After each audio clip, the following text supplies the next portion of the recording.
Hey guys, today I want to welcome you to my April garden tour. Currently you're behind the bench that is centered right underneath this trellis right here.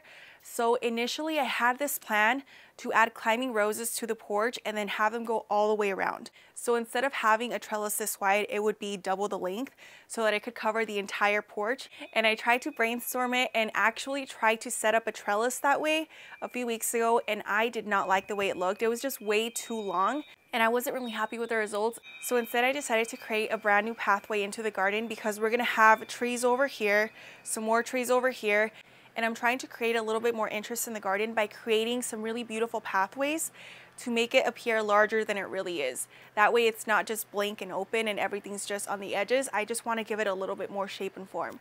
So I set up this cattle panel, and let me just tell you that it was really difficult to do, mostly because we have artificial turf laid down, which means that in order to even get the T-posts to go into the ground, I had to make slits in the turf, which was scary as is because it's very expensive. And then I had to make sure that they matched up on both sides. But that was actually the hardest part because setting up the cattle panel wasn't that difficult.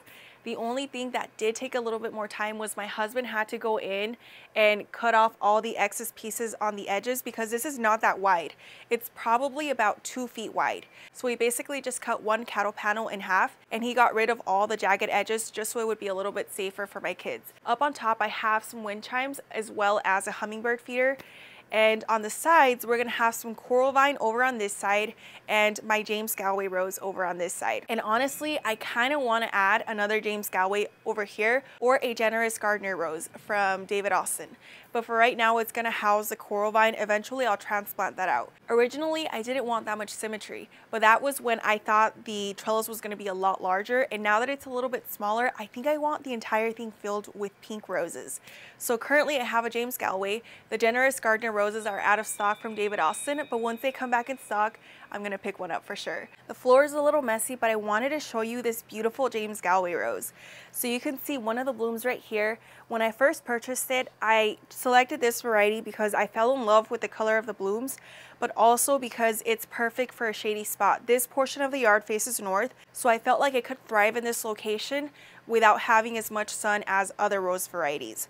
And as you can see, it's already putting on blooms. This was planted in the winter time, and I regret so much not getting 2 roses. My husband had actually told me, make sure you get 2 for either side. And I told him, nope, I don't want symmetry. And now that I do want the symmetry, I have to wait until they come back in stock. Once the blooms are spent, it turns into more of a beautiful pastel purple. You can see some of these petals right here. They turn into more of a cool tone, but the initial roses are more of a warm, soft pink. The blooms themselves are not as big. I would say they're kind of small to medium. But then again, this is their first year. I feel like the blooms just get bigger and prettier as the years go by. And I like the fact that a lot of them are coming on in large clusters. So it gives a really nice effect. And overall, I'm obsessed with this rose bush. It's performed beautifully. Bought as a bare root, and look at it now. In front of the rose bush, I have a ton of alyssum that I direct sowed a few weeks ago. I just want to add a few more pots over here to sort of soften this area of the garden and really complement the pink blooms. So alyssum is perfect for this location. I definitely direct sowed a little bit too much, but I really like the colors. So I want to add a few more lighter pots to this portion of the garden. That way it can look a little bit more like a cottage garden. I think that just looks so whimsical and so fairy tale-esque, and I feel like that's the vibe that I usually go for. Behind this portion back there, you can see my Mexico La Grande avocado. So in the last garden tour, it wasn't looking too hot, and that's because at first I thought it was due to its location. It gets a little bit more sun than I intended for it to get. I thought it would get some morning sun, afternoon shade, but actually it gets morning sun, midday shade, and then a little bit more afternoon sun as the sun makes its way this way before it goes behind the mountain. So up on the top you can see a lot of salt burn, and that's just because I wasn't giving it enough water for it to really flush out all the salts from the container, and the leaves were definitely showing that. So actually I went out of town with my family last week, and when I was gone I had everything set up on drip in regards to the big containers. So I really wasn't too worried, but then I came back and my little Mexico La Grande looked like it was not going to make it. Every single leaf on it was really crispy. It had dropped a ton of its leaves. and I did freak out. So what I did then was extend its irrigation. Because this container gets a little bit more sunlight, it also dries out a little bit faster in comparison to my Fuerte avocado, which does get morning sun, afternoon shade. And because of that, the amount of water it was getting was enough to keep it from drying out, but it wasn't enough to flush out of the container, which is the main thing you want to remember when it comes to growing trees in containers, is to make sure that the water runs out the bottom, because if it's not, there's going to be a lot of buildup in your soil and you'll start to see it, especially on things that are a little bit more salt or pH sensitive. The leaves are really crispy up here because these are some of the older ones, but then it started pushing out all this brand new growth. There is a little bit of sunburn on some of the leaves, and that's just because it's very sensitive. I have a fig tree that I want to plant over here. That way, eventually the leaves can sort of give it a little bit of relief, but it still needs to take off. In the meantime though, I'm very happy with how this little tree looks. It's got so much growth. All of this started growing once I upped the watering, but it looks beautiful right now. Next to my Fuerte avocado, I have two dragon fruit right here. So this one is an Ecuador Palora, and then this one is just a red dragon fruit variety. I'm not sure of the exact name. I picked it up from Home Depot for around $15, which was very inexpensive, and it's put on quite a bit of growth. So I want to talk to you guys about the little trellis situation that I have going on here. So I saw a video on YouTube a few months ago, if not about a year ago, where this gentleman was training dragon fruit to go over a trellis like this one, but it didn't have the wood top that you typically see. Personally, I don't like the look of that too much. I like softer edges, and because it's so many sharp angles, I just can't seem to wrap my head around attaching one on here. But I saw this gentleman sort of folding the dragon fruit over itself to create that umbrella canopy, and I tried doing it not too long ago, and I think I was a little too hasty in doing it, so I snapped this one. But I'm determined to keep trying it out until I figure out how he does it. I feel like I'm going off on a tangent, I'm so sorry. But previously, I had these dragon fruit set up in a trellis where I had one T-post, another T-post, and then the piece of wood sandwiched in between. And all of that was just being held up by the soil. And while that did work, we've been having such windy days here in Arizona that I feel like once monsoon season comes around, if it's very top heavy, it's gonna tip over. And maybe that will never happen, but because I have small children, that's always a fear of mine whenever things get really top heavy, is are they gonna get hurt? What's gonna happen later on if it's really windy and they're running by or they're playing right next to it? So what I wound up doing is actually making the hole in my container a little bit bigger, creating a slit in my turf and pounding this T-post into the ground pretty deep, and then attaching my piece of wood to my T-post using wire. And I didn't film any of that because I did it right before leaving on vacation with my family.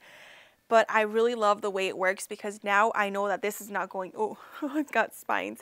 But I know this isn't going anywhere because the T-post is actually driven into the ground. And I did that with both of these. And I feel so much better already. But eventually I might wind up putting something to connect these two and then just have the dragon fruit fall on either side. We'll have to see. I'm just trying to avoid that for as long as possible just because I don't like the look of it, but I feel like it might be necessary shortly. I'm going to give you a close-up of my Ecuador Palora because it looks really beautiful, and I've only had it for a few weeks. It's already taken off, and I'm very happy with these dragon fruit. I hope soon we get some fruit production. Probably not this year, maybe next year. We'll see. Next to that is my pineapple guava, or feijoa. Feijoa.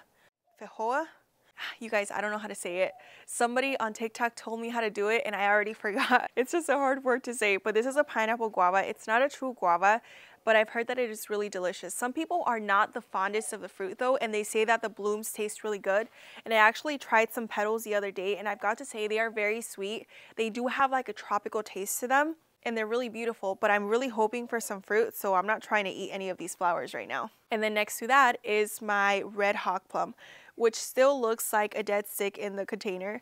I'm hoping that it'll start rooting out soon because it's been weeks and there's been no signs of progress, but sometimes you just have to be patient with cuttings. And then in the front here, you're gonna see a lot of my propagation. So I have a lot of grapevines. These are all Thompson's seedless grapevines, and then I have different fig varieties. All of those fig trees I'm eventually going to sell. I was just waiting for them to get acclimated because they went from being in an inert medium to potting mix and then being in full sun. So now they're acclimated, they're good to go. So whenever I do rehome them, they'll be able to take off a lot faster. My first season propagating figs, I gave them away to friends and family. Every single one that I didn't keep, I gave away. But I sent them off with their inert medium. So then when they were transplanted, I don't think any of them made it. I'm not 100% sure, but I I think the ones that I checked up on never really took off, and I just think they needed that acclimating process. So I'm gonna wind up selling all of those, but now I know that they're gonna be good to go wherever they wind up. Over on this side of the trellis, I have some coral vine popping up right here.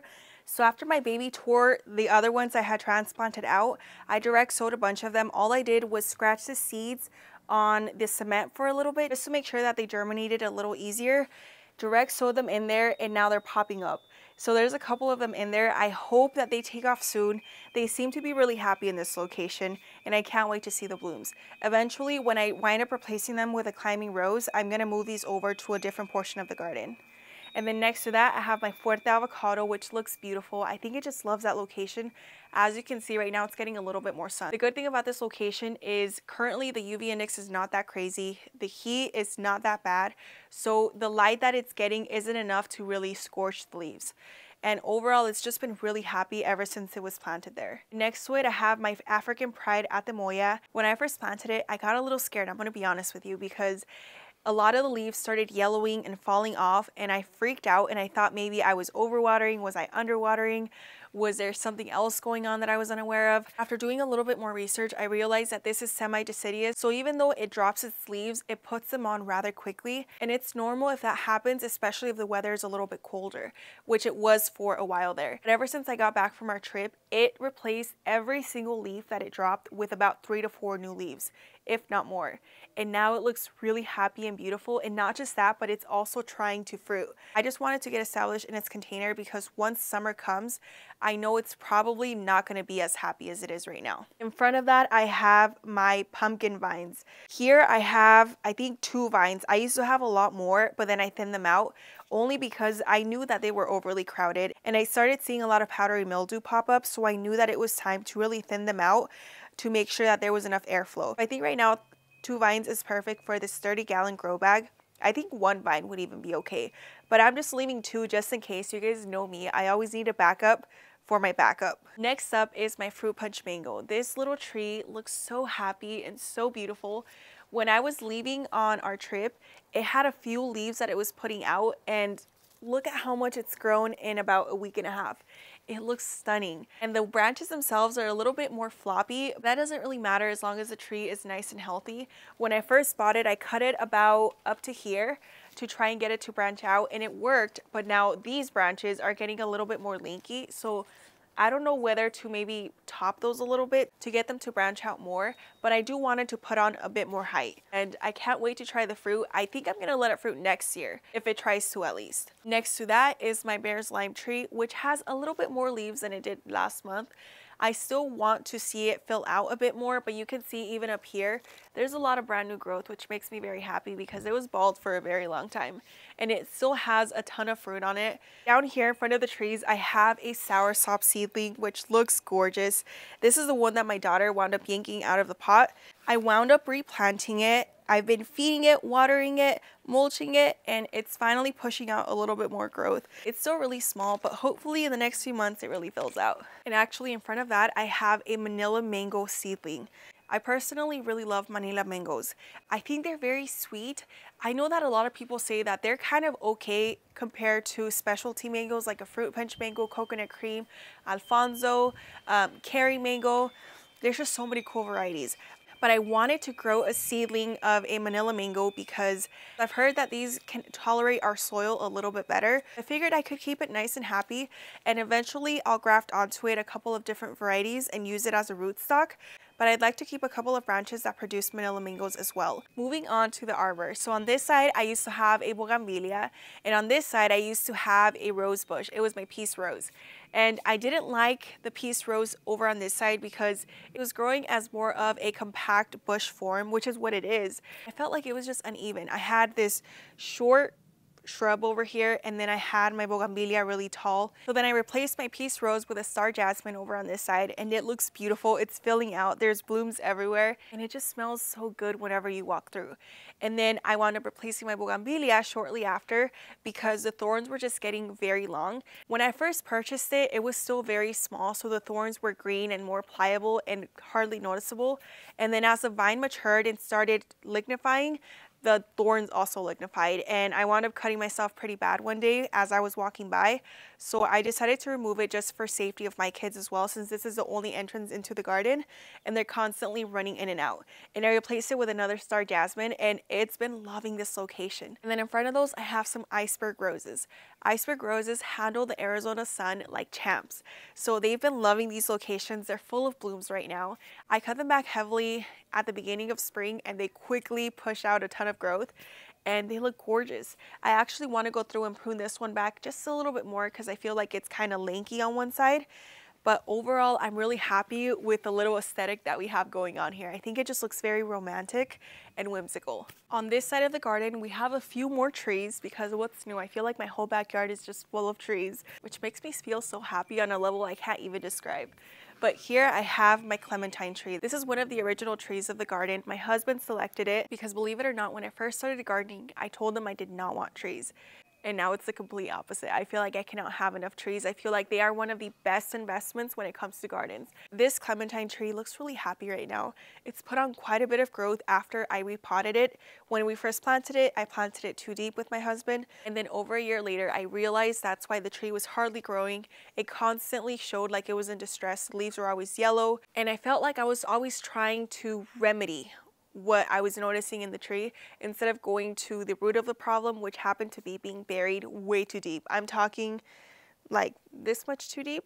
So the poor tree was being suffocated. On top of that, it wasn't in the right potting medium. It held on to too much moisture and almost made the soil go anaerobic. So now it's looking really happy. It's nice and full, and it has quite a bit of fruit on it. Next to that, I have a yellow hog plum, or Spondias mombin, and this one is kind of bald right now. It doesn't have a lot of leaves, but this is a tree that does really well in the heat.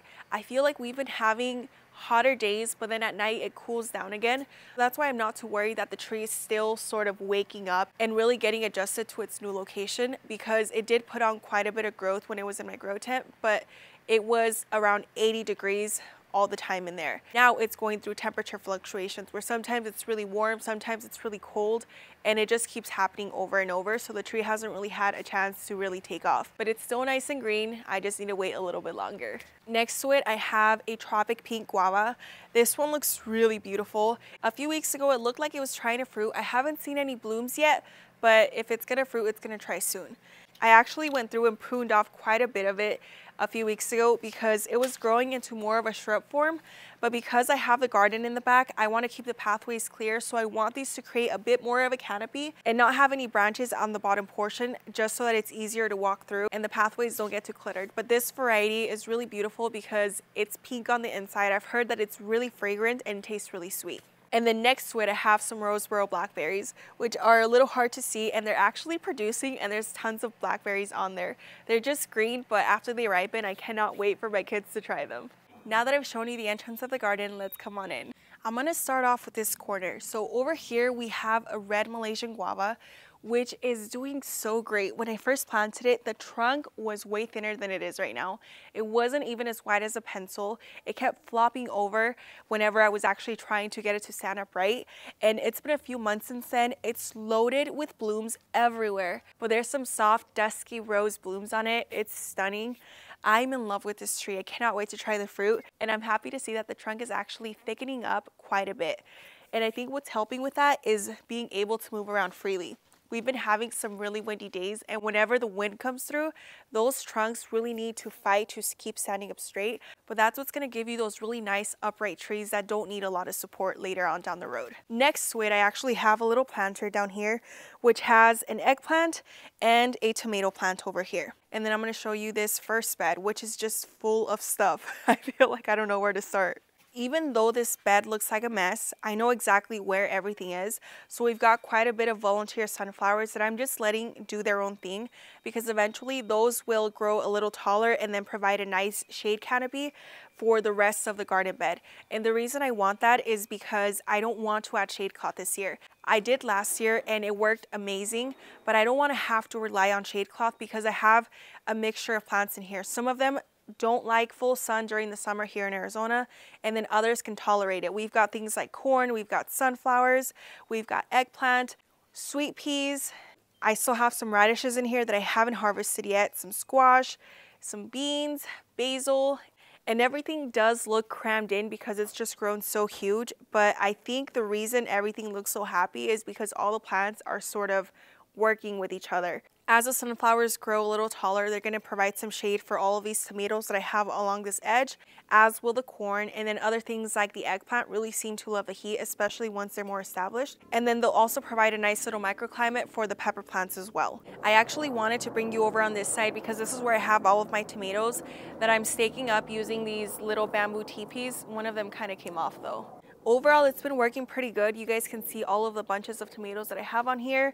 The ones I'm most excited to try though are these atomic grape tomatoes. Brad's atomic grape tomatoes. I love things that are unique and colorful. For the longest time, I thought I couldn't grow anything other than cherry varieties, so that's what I tend to stick to, but seeing some of these bigger tomatoes forming makes me very excited as well. And then this side of the garden bed houses some sweet peas. I haven't collected seeds yet, but I will soon because some of these pots are starting to dry up. And I love the way these look here in the garden. I think it just adds so much whimsy, so much softness, and then that pop of color is just gorgeous. I feel like when they first started growing, they were more of a softer pink, and then they became more and more vibrant, which is not a bad thing at all. Next year, I want to add sweet peas just about everywhere because I think they're one of my new favorite flowers in the garden. And then right underneath that, I have a ton of basil. You guys, I went through so many basil harvests. My kids got their fill of pesto pasta last year, and there's something that they've started asking me a lot more for. And usually I don't buy it if basil isn't in season here in the garden, just because it tends to be very expensive at the store. But I'm pretty sure that this plant has self-seeded itself because it's been dropping seeds like crazy. And I left it here for the pollinators because this section is constantly filled with bees, and that's exactly what I want in the garden because I want to make sure that they pollinate everything else.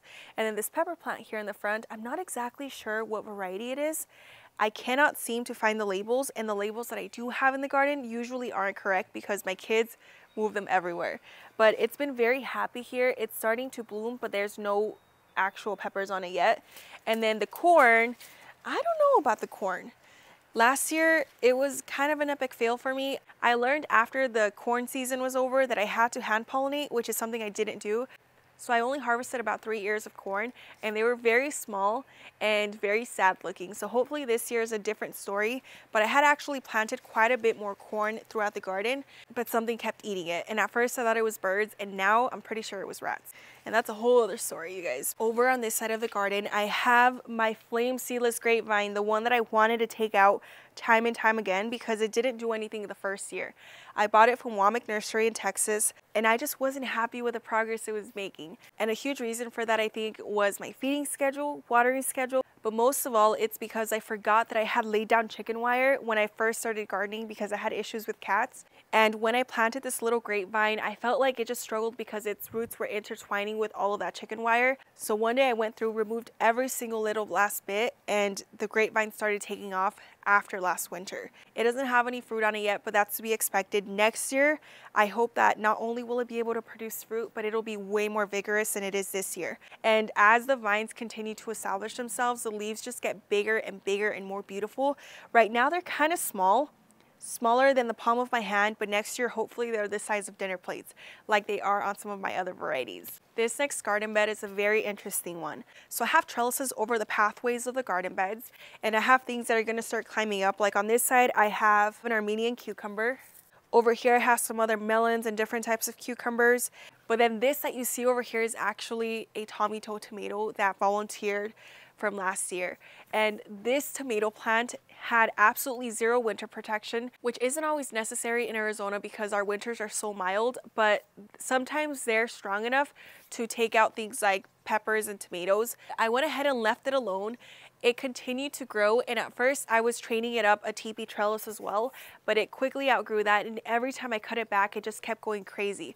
So finally I decided to let it lean over and start climbing up the trellis. Well, it's not really climbing up, it's more so leaning on top of the trellis. I was like, what's that sound? It's my hummingbird. But it looks beautiful. I think that this tomato plant is a monstrosity, but like a gorgeous monstrosity. It's wild. I feel like at this point, it's hard to even see where the central leader was. It's gone crazy, but it's full of tomatoes as well. They're all different shapes. Some of them are really small, some of them are a lot bigger. I tried some the other day and they're so much sweeter than they were during the winter time because this plant has been producing all winter long. It never really took a break, and now it's really starting to come into its own. and I'm obsessed with it. I love the way it looks. I think it just makes the garden look so magical. But in this garden bed, I also have things like nasturtiums, which have been blown over because it's been really windy recently. I have some celery that went to seed, some tomato plants over there, some more volunteer sunflowers. This up here is Seedless, which makes me so happy because I want to make sure I cook one of my mom's meals with it this year.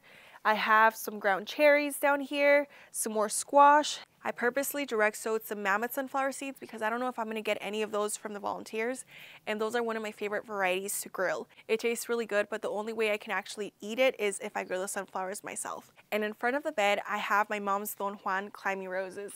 So I planted this rose bush because red roses were always my mom's favorite, so I always want to incorporate things into the garden that I know she would have loved. This is a climbing variety, and the first year I planted it, it didn't really do very much. It would put out a few blooms here and there, but sometimes the blooms came out more of a hot pink color, and now they only turn hot pink when they're fading, but they come out this really nice, rich, velvety color. And I actually went through and pruned them back pretty heavily a few weeks ago because I felt like they were just kind of going all over the place. And I was laying the canes a little bit more horizontally just so I could get a lot more blooms. But recently I've decided to leave about 3 to 5 main canes and then just train them up vertically. And then they'll lay horizontally as they get to the top of the trellis, which is fine by me because I don't need blooms all the way down here. And the main reason for that, honestly, is because my baby is about this tall, maybe a little shorter than that. She's really small, she's 1. And anything she can reach, she will tear. So all of these blooms, typically if they're down here, she's able to just tear off every single petal. And sometimes she comes up here to smell them, and she'll grab the entire bloom, yank it down and go. It's so cute. But also she makes a mess whenever she does that. So I don't mind them starting maybe about here. And this is the third garden bed over on this side. So in the front, we have a pepper plant. I don't know what variety it is, but it's really growing so beautifully. It was also overwintered. At this point, I feel like I'm overwintering every single pepper, eggplant, and I'm gonna try tomatoes as well because I know it can be done, at least with the volunteers. So I'm gonna try it with my other larger varieties. Hopefully we'll get a lot more production that way because they'll be more established. But this pepper plant is doing amazing. It's grown quite a few feet in the last few weeks. And last year it was extremely productive. So I cannot wait to see how much we are able to harvest from it this year. And then the rest of the garden bed is just filled with different varieties of squash, along with some strawberries and some ginger that I direct sowed. This portion of the garden gets a little bit more dappled sunlight, which is why I decided to place my squash over here, because here in Arizona, whenever I have them in full sun, for some reason I can never get them to stay alive for too long. And currently these have been very happy here. We've been in the upper 90s the last few days, and the squash wilt a little bit throughout the day, but for the most part they bounce back a few hours later. Whereas before I felt like they would wilt and they would just stay wilted until the night. And now as soon as the sun starts making its way around, they immediately perk up, and I feel like they're just very happy in this location. So hopefully we get a ton of production from this bed. Squash is one of my favorite vegetables to grow. Sometimes I'll literally just eat some grilled squash with salt and that's it. No side dish or anything else. It's just one of my comfort foods. And then over here, trying to climb up my hair, I have a Thompson seedless grapevine. So you guys can just see a portion of it right here. It grew like crazy while I was gone. I came back and I was like, whose grapevine is this? I mean, you guys, the leaves are bigger than dinner plates. I'm gonna come over on this side just to show you. Here's one of the leaves. Like, look how huge that is.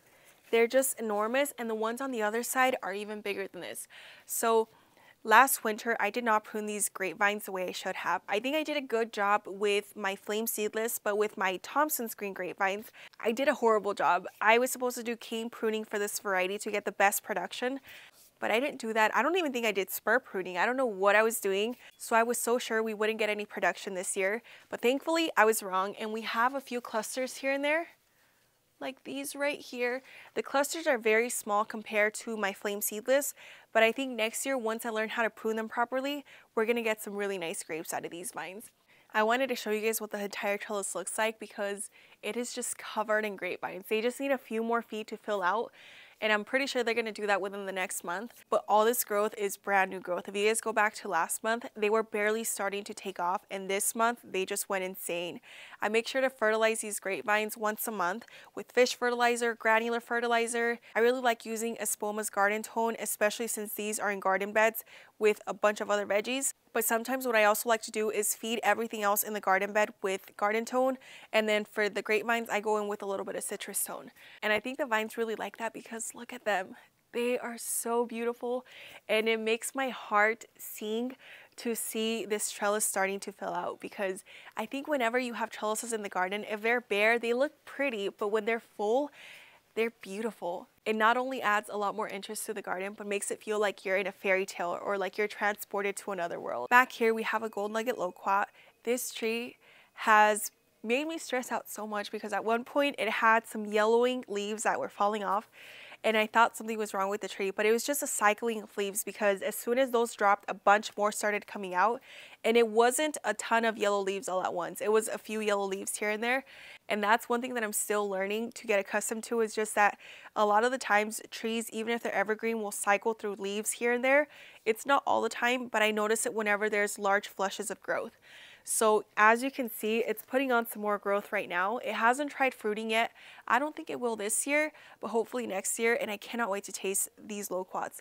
I've tried a loquat fruit once and I fell in love with it, and that's how I knew I needed a tree. I didn't think it would be possible to keep a blueberry bush this happy in the low desert of Arizona, but look at this little guy go. So for a while there, I wasn't giving it enough water, and I could tell by the leaves it had some salt burn on the edges. So then I decided to start being a little bit more meticulous about how often I water, and made sure to give it a nice long drink so that enough of the water flushes out and we don't have a lot of salt buildup.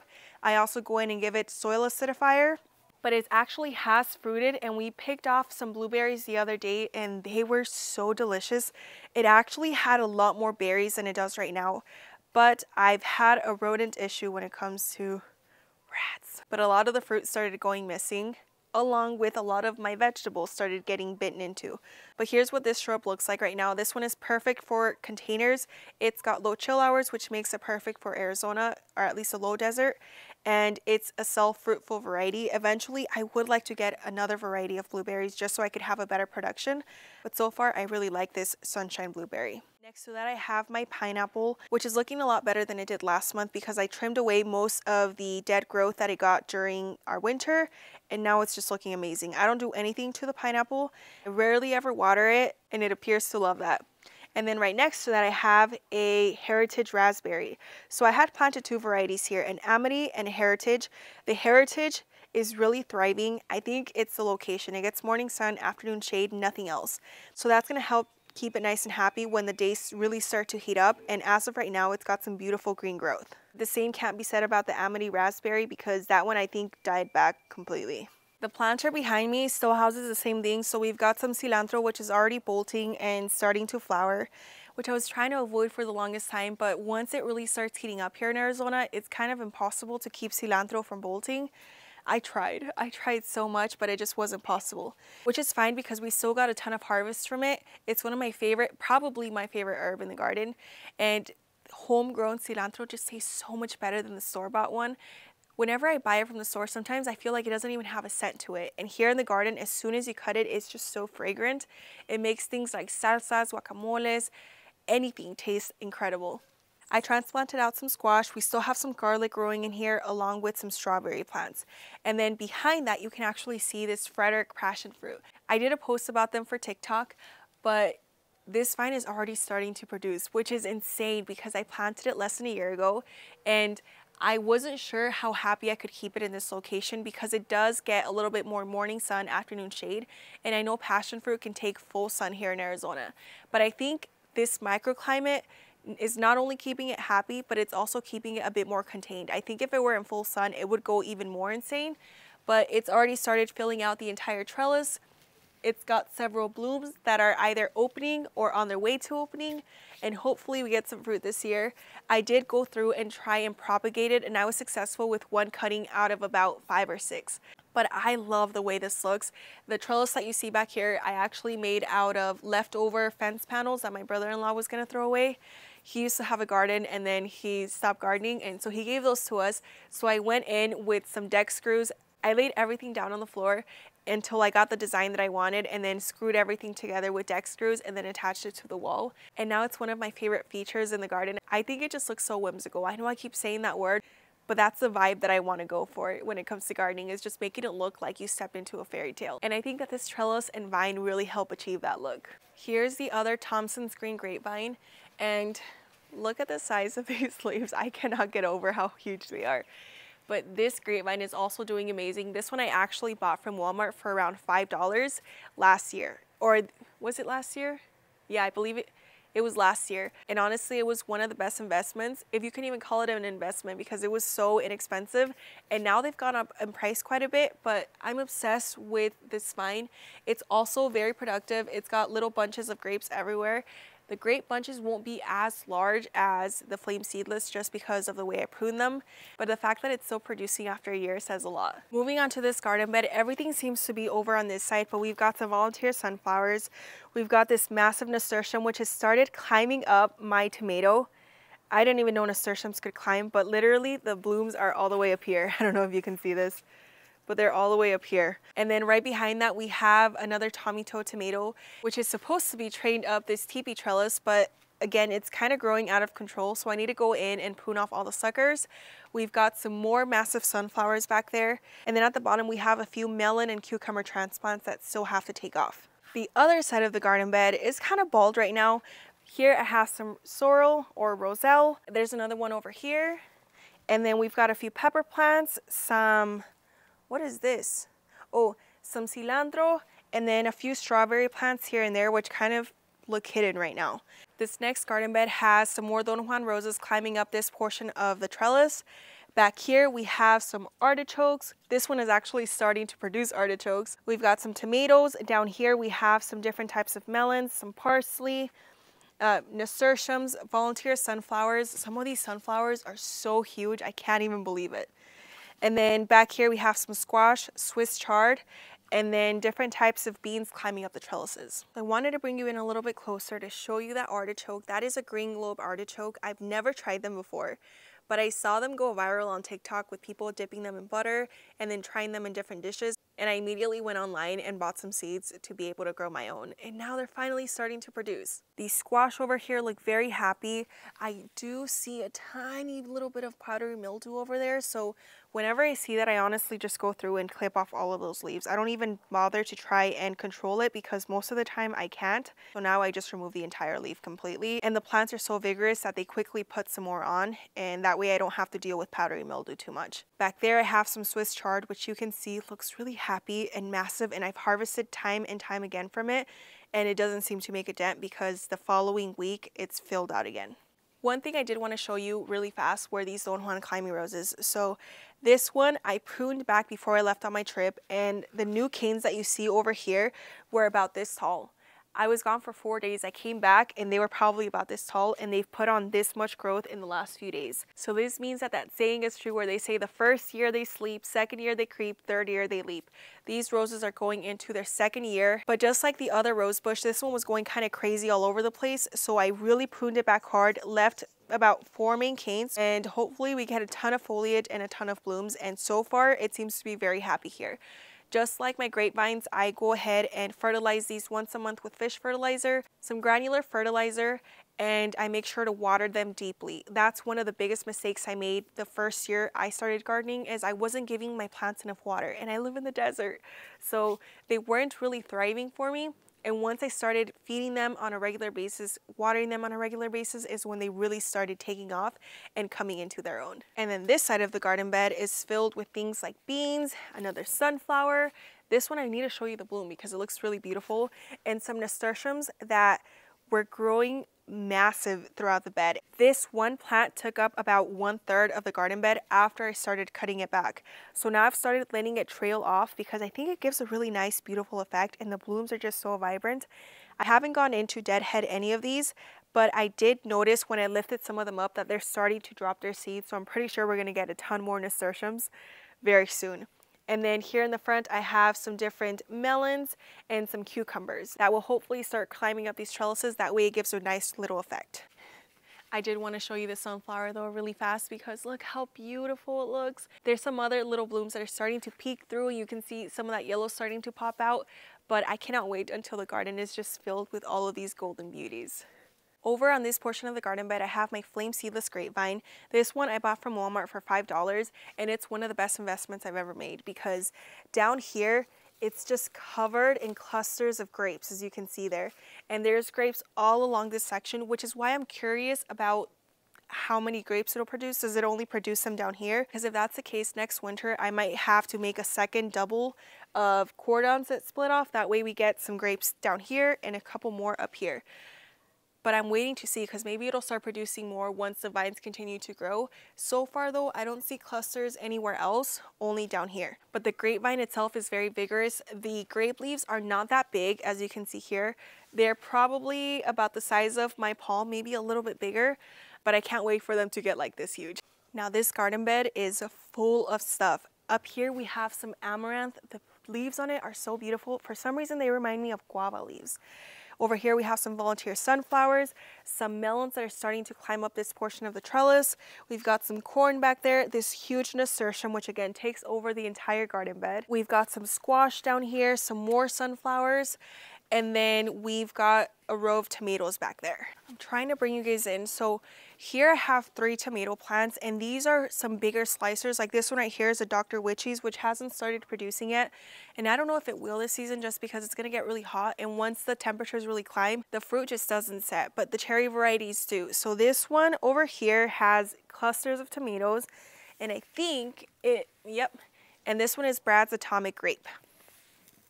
And this one back here is a Gardener's Delight tomato. So I'm very happy with how these tomatoes have been holding up.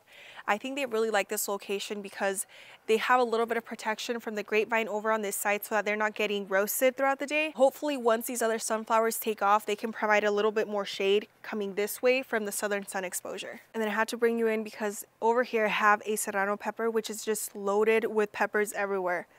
As you can see there, this one was also overwintered, and it's one of my more mature pepper plants, and I love it so much. I haven't even bought peppers from the grocery store for a few weeks now because we just have so many here in the garden. Moving on to this planter, we have some gorgeous pepper plants that were also overwintered and which are also starting to produce. There's blooms everywhere. There's a few peppers here and there. We've got this Fairytale eggplant, and then back here another pepper and a squash. I didn't know that the squash would get this huge, that the leaves would get so massive that it kind of covers the pathway, but it's fine. And then we have a few volunteer sunflowers as well. I love the way these planters look, which by the way don't have an open bottom. They're actually set on top of pavers and they have wooden bottoms. So the space is limited, but I think the reason that these plants are thriving so much is because they're well watered and well fed. So that just keeps them going. And then the little microclimate that they have over here gives them some relief throughout the hottest parts of the day. My main goal this year is just to create a lot of different microclimates in the garden. That way when the summer really hits, I'm not worrying about covering things up and giving shade protection to anything. The plants will balance all of that out themselves with different heights, different plants that can tolerate heat more than others, and that will just make my job a lot easier. This next bed is very similar. So we have a pepper plant right there. These plants get really huge because they provide Anaheim peppers, some Basil peppers, and because they get so tall, I created these trellises. That way I can tie them back to the bamboo and the pathways stay a little bit more clear, or so I thought before I started planting all of these huge squash plants. This one looks like a house powdery mildew, but it doesn't. That's just the shape and the pattern of leaves. It's got a lot of flowers on it right now, but it hasn't started producing yet. With the squash plants, it's normal to see a lot of those male flowers come out first, and then after a few more weeks, you'll start to see a lot of the female flowers. So I come out here every morning with a little makeup brush, and I actually go through and hand pollinate everything just to make sure that I get some good fruit set. Every single one of these planters has an arch over the top of it, and the reason for these 2 arches is to be able to train this pomegranate tree to grow flatter up against the wall and then drape over the arches so that we have pomegranates just dangling down all throughout, which I think is going to give this section of the garden so much interest and make the tree more of a functional art piece, if that makes sense. Right now it has several blooms on it and some more that are starting to peek out. So one thing I've learned about pomegranate trees is that they don't set flowers all at once. They tend to do it in smaller flushes throughout a couple of weeks. So at first I was disappointed when I only saw like 3 or 4 blooms, and then a couple of them fell off, and I thought I'm not gonna get any fruit this year. As the days went on, I started noticing some more of them starting to pop up, and we actually have one tiny pomegranate starting to grow over on this side, which is so exciting. This is a Parfianca variety, and I've heard that it's one of the sweetest pomegranates, which is awesome because for the longest time, I was not the biggest fan of pomegranate. But one time I tried this really sweet one from the store and I fell in love, but I haven't been able to find it since. So hopefully this Parfianca variety will satisfy that craving of a super sweet pomegranate with very little seeds. And it's kind of hard to see because of all these sunflowers, but this planter has this massive sunflower, which again is nuts because these don't have open bottoms, so it doesn't have a huge taproot to grow, but yet the sunflower itself looks really happy and healthy. And again, I think that's just because these planters are getting fertilized, they're getting watered, and everything that's in them is just doing great. Underneath it, we have some cilantro, which did start to bolt, and that's just because it's been heating up. When I left, it still hadn't bolted yet. I had actually cut most of it back, and when I came back, it had already started the bolting process. Next to it, I have some peppers, some more sunflowers, some squash, and then a purple bell pepper back here. Back here, I have some epazote. Behind that, I have some roselle. And then in this planter over here, let me try and move this. I hope you guys can see. In this planter back here, I have an eggplant and a pepper plant, and then some Malabar spinach because I want the Malabar spinach to be able to climb up the trellis. Here I have one of my fig trees and it looks beautiful. I actually repotted this tree because I noticed that the leaves were drooping and the fruit was starting to dry up, which means that it probably wasn't getting enough water. And sure enough, when I went in, the soil inside was very dry, and then the outer portion of it was all that was getting water. So I added a little bit more drip line to it just to make sure that the entire root ball got a nice streak of water. And since repotting it, it hasn't drooped once. It looks really happy. And overall, I just love the way this little fig tree looks. This was started from a cutting, not this past winter, but the winter before that, and it was my first time ever propagating fig trees, and now it's one of my favorite things to do just because it's so cool to see them actually start to root and take off. I plugged in the lights just because the sun is starting to go down, so I need to make sure I hurry. But over here I have another fig tree. This one is a Marseille Black VS. The reason I know this one by heart is just because of the fruit. Did you guys see that? It's one of my favorite fruit because it's extremely sweet. The figs tend to be a little bit smaller than other varieties, but they're super delicious. And you guys can kind of see what I've been doing with these fig trees because they can grow rather bushy and really large. I try and keep them to one single trunk. I let them grow up flat against the wall, and I keep pruning them to keep them flat. That way they don't close off any of the pathways. And down here you can see some shoots coming out, so I always remove those just to make sure that I maintain the shape. I haven't fixed up this trellis yet, but these are 2 separate planters that I pushed together, and then I made this trellis for them out of remesh panels. I added some bamboo, but I didn't finish setting up the whole thing, which is why you can see that some of these came off. And this is actually why I wanted to replace this type of wire with some bamboo and some galvanized wire just to make it a little bit more sturdy. So I'm going to do that in the next few weeks. But down here we have some pink celery, which has gone to seed, some carnations. You can see some of the blooms right here. They're really beautiful. That cabbage is on its way out. That one I had actually cut all the way back and it started sprouting again. So I think I'm just going to go ahead and harvest the leaves. And the one next to it has a bunch of aphids, so that one's coming out for sure. And then it's really hard to see, but there's a tiny little Mexican gherkin or cucamelon starting to grow down in there, which makes me so happy because I really wanted this entire trellis to be filled with cucamelons. I think they're just so whimsical, and I think my kids would also really love them. So hopefully this fills out soon, but first I need to repair it, and eventually I want to add something on the edges that can start to grow out this way. That way the entire trellis form really takes shape once it's filled with a vine. Because it's getting dark, I'm going to walk you through this portion of the garden. So the first thing over here is a Tropic white guava. This was the first guava I ever purchased because I was waiting for a Mexican cream, but then I decided to start collecting guava trees. And it's beautiful. I actually trimmed it back because it had 2 main trunks. I left one. That way it can grow up flat against the wall and it can have a nicer shape. For my 3-gallon container challenge, I have things like peppers, tomatoes, which you can see there are full of fruit. This right here was a dwarf contender peach, and now it's been grafted with a Florida Prince peach. This was the first graft I ever did. It was successful, and that makes me extremely happy. Next to it, we have an Indeterminate Tomato inside of a 3-gallon container, which is nuts because normally they always say never to grow it in a 3-gallon container. It's usually 5 gallons or more because the plants themselves are very large, but I feel like as long as you fertilize them and give them enough water, they're going to be happy. And then the rest of the pathway is just filled with a ton of fig trees. All of these fig trees were started from cuttings, and as you can see, they're pretty tall. I'm trying to grow them as single trunk trees as well. That way the pathway doesn't feel too cluttered or closed off, and then we get a nice amount of canopy during the hottest parts of the year. And as you can see, most of them are loaded with fruit right now. Here's what it looks like from one of the ends. I think this portion of the yard just looks really beautiful. Even though the pathway was wider before the trees, I think having the trees up against the wall just gives it so much more interest and makes it feel a little bit more grand as you're walking through.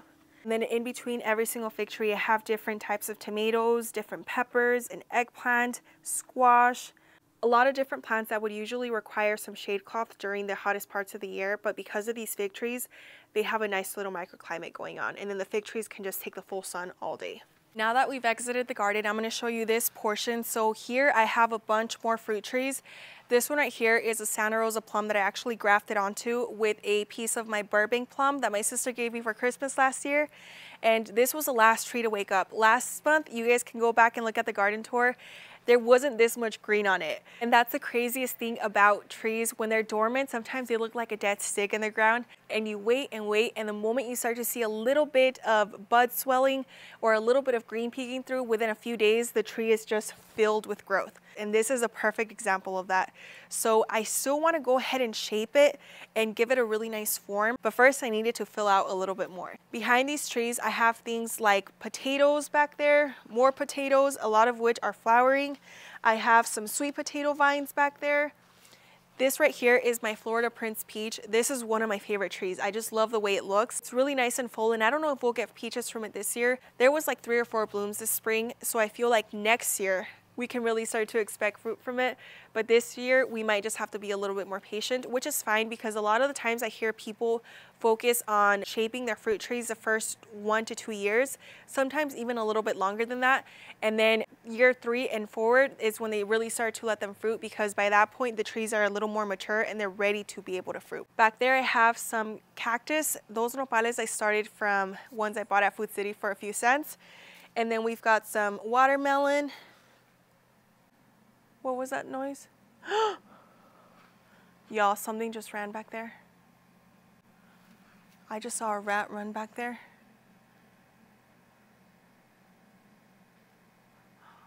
I literally just saw it run. I'm telling you guys, we've been dealing with rats in the garden recently. I've been gardening for over a year. Not once did I ever see a rat until this past week, where we actually caught 2 rats in the garden. And the reason I don't want them in the garden is because 1, they start biting the vegetables. 2, their poop and pee and stuff is just not what I want where I'm growing our food. And on top of that, rats carry a lot of diseases, so I don't want them around my kids, and I just saw one run. So I actually want to talk about this real quick now that I'm mentioning the rats, because I blamed the birds for something that I now think the birds did not do. So back there I have some sweet potatoes growing, and I had started some from slips and then transplanted them over, but then I decided to experiment and get some just whole sweet potatoes, place them in the soil, and then continue to water them to see how those would perform. And they were doing really well. But then I left on a trip with my family. I came back and like half of the potatoes were gone. The whole top half was eaten. And I thought they were birds. I figured they just pecked through while we were gone because I wasn't coming out here. Normally, whenever the birds come into the garden, as soon as I come outside, they fly away. So I figured they were just feasting the whole time that we were gone. And also some figs went missing, some berries went missing. And one time even a whole head of cabbage went missing, and I always said it was the birds until we realized that there was rats in the garden. And now I'm pretty sure that this was the rats doing, but we're working on that right now to get them out of the garden because I don't want them to continue multiplying. Moving on, we have some watermelon back here, some more Roseboro blackberries. This one right here is the mulberry tree that you guys saw me plant not too long ago. I actually went through, pruned it back a bit more to start shaping it and also to keep its size under control, and it looks really happy. It's still putting on some new growth, but I'm really trying to let it grow the way I want it to look, because with this tree, if I just let it grow on its own, it'll start to become very wild, and I really want it to grow a little bit more upright. This right here is my Anna apple tree, which I think still needs a little bit more shaping. I figured out last month that I wasn't going to get fruit this year. After coming out here every single day, sometimes multiple times a day, just standing here watching it and looking for any signs of blooms, because all of this is first year wood. And apple trees bloom on second year wood. And the only second year wood branches that this tree had were pruned off because they were growing very vertically, and I wanted to create more of an open goblet shape. At this point in time, I think maybe I will start training these apple trees to be more of a, what is that word? You guys, I can't think of the name, but it's basically when you have more of an open goblet shape mixed with the central leader. But when it comes to pruning my fruit trees, my first go-to place to really research and watch someone who knows what they're doing is Jay Sacadura here on YouTube. That channel is full of so much amazing information when it comes to grafting, when it comes to pruning fruit trees at different stages and really giving them a nice form. And I think with all fruiting trees, it's very important to keep their final shape in mind, because you don't want to go years without doing any pruning and then one day realize that that's why the tree isn't as healthy or as productive as you would like. Back here, I have my Burbank Plum, which you can see is getting massive. I'm still trying to shape this tree, but it seems to really love this location. It took off. It was a more established tree when I received it in the mail, and it was a gift from my sister. And it's one of my favorite varieties because it came from her. And actually, this was one of the first trees to wake up, and not just that, but it had a ton of beautiful blooms on it. I thought maybe we would get some fruit, but I did read online that it needs a pollinator, and the Santa Rosa plum was a perfect pollinator, but that one didn't wake up on time.